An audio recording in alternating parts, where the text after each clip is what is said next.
तुमच्या ब्रँडेड दारूत भेसळ? FSSAI ची ब्रँडेड दारूवर धडक कारवाई. ब्रँडेड दारूच्या फ्लेवर्सवर बंदी.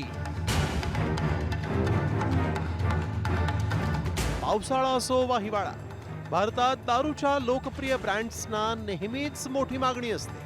विशेषतः ओल्ड मंक सारख्या माफक दरात मिळणाऱ्या ब्रँड्सचा बाजारात मोठा खप आहे. मात्र या ब्रँडेड दारूतच भेसळ होत असल्याचा धक्कादायक प्रकार आता समोर आलाय. भारतीय अन्न सुरक्षा आणि मानके प्राधिकरणानं लोकप्रिय दारूच्या ब्रँड्सच्या विशिष्ट उत्पादनांवर थेट बंदी घालण्याचा निर्णय घेतला. मात्र हा निर्णय FSSAI नं का घेतलाय पहा. दारूच्या मूळ चवीत कृत्रिम फ्लेवर्सचा वापर. सुगंध हा मळी माल्ट किण्वन प्रक्रिया नैसर्गिकरित्या नाही.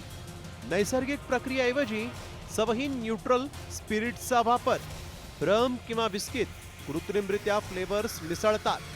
ओल्ड मंक XXX रमवर 7 वर्ष जुने ब्लेंडेड लेबलही खोटं आढळलं. मुळात दारू बनवताना नैसर्गिक प्रक्रियेचा वापर न करता कृत्रिम फ्लेवर्स वापरल्याचं चाचण्यांमधून समोर आल्यानं ही बंदी घालण्यात आली आहे. त्यामुळे आता विस्की आणि रम मध्ये फ्लेवर वापरल्यास त्याची माहिती बाटलीवर अधोरेखित करणं बंधनकारक असणार आहे. FSSAI नं कोणत्या ब्रँडेड दारूवर बंदी घातली आहे पहा. Old Monk, McDowell's number 1, Bagpiper Deluxe, Old Cask Deluxe XXX, Celebration Matured XXX, Antiquity Blue, Royal challenge.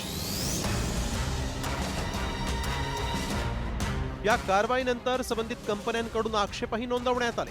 2 उत्पादक कंपन्यांच्या आक्षेपानंतर FSSAI नं उपलब्ध साठ्याच्या विक्रीला सशर्त परवानगी दिली.